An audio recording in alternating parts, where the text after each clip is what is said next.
আসসালামু আলাইকুম চাচা। ওয়ালাইকুম সালাম। বালা নিবা? ও বালা আছে। আর তোমার মাতাত কিতা বুঝতে গিলা? তুমি দেন তো আসো তোমার তানোর খেলাধুলা লইয়া, আর আমরা আছি আমরা বিজয় মাসের আনন্দ লইয়া। চাচা, আমরা যুদ্ধ করছি না, এর কারণে এটা মনে পড়ে না। মনে থাকবো কিলা তোমার তানোর ব্লাউজর আর আঞ্জিলল খেলা কোনদিন, ও গান তোমার তানোর মনে থাকে?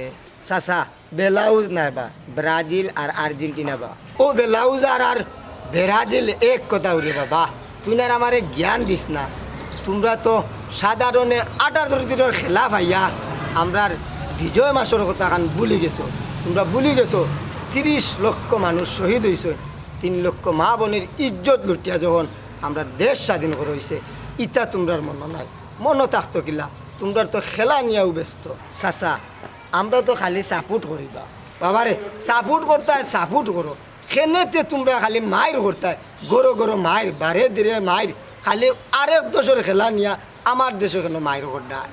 তোমরা যদি ইটা খেলাধুলা ক্যান্সেল করিয়া আমার দেশের বিজয়ের পতাকান খালি সব সময় বিজয়ের মাসলা উড়াইয়া রাখতায়, তাহলে তোর তো তোমরা শহীদ হলোর মর্যাদাও দিলে। চাচা, আর শরম দিও না বা। আজ থেকে আমরার দেশও আমরার পতাকা উড়াইমু, আর কোনো দেশের পতাকার আমরা দরকার নাই। খালি পতাকাও উড়াইলে হইতো নাই, শহীদ হলোর প্রতি শ্রদ্ধাও জানানি লাগে। চাচা, এখন আপনার পতাকাটা দেখবা, প্রথমে আপনারে আমি শ্রদ্ধাটা জানাই।